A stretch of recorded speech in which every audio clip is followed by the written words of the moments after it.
آپ قبروں کو سجدہ نہیں کر سکتے، آپ کے مذہب اسلام میں اس کی اجازت نہیں۔ جب رسول اللہ کو سجدہ نہیں ہو سکتا تو غیبن شاہ کو سجدہ کیوں ہو سکتا ہے؟ یہ بات آپ کو خیال رکھنا چاہیے۔ جب سید العالمین کو جن کے قدموں میں جبریل سر رکھتے ہیں، جب اس نبی کو سجدہ نہیں ہو سکتا تو پھر گلی کے پیر کو سجدہ کیسے ہو سکتا ہے؟ ہمارا مذہب غیر اللہ کو سجدہ کرنے کی اجازت نہیں دیتا۔ اگر تعظیم کا سجدہ ہے تو حرام ہے، اور ایک عبادت کا سجدہ ہے تب تو شرک ہے۔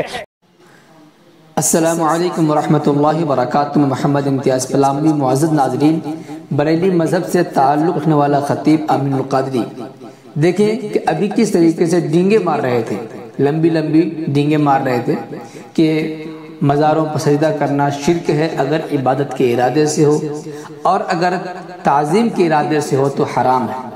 لیکن ایک طرف ان کا یہ بیان اور ایک طرف ان کا عمل دیکھیے کہ کس طریقے سے مزار پر جا کر یہ مزار کی چادروں کو چوم رہے ہیں، آنکھوں سے لگا رہے ہیں۔ بھلا بتائیے کیا قرآن و حدیث میں اس کا ثبوت ہے؟ شرعی نقطہ نظر سے بتائیں۔ اسی طریقے سے آگے دیکھیں کہ کس طریقے سے مزار کے چادر میں اندر گھس گئے ہیں اور پتہ نہیں مزار کو چوم رہے ہیں کہ سجدہ کر رہے ہیں کہ رکوع کر رہے ہیں۔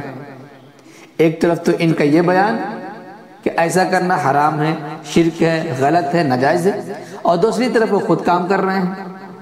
اور ایک طرف یہ دیکھیے کہ مزار والے کس طریقے سے لوٹ مار کر رہے ہیں، موم بتی کے بہانے اور پھول چڑھانے کے بہانے۔ اللہ پاک ایسے مکاروں سے مسلمانوں کی حفاظت فرمائے، تمام مسلمانوں کو سیدھے راستے پر چلنے کی توفیق عطا فرمائے، آمین۔ السلام علیکم ورحمۃ اللہ وبرکاتہ۔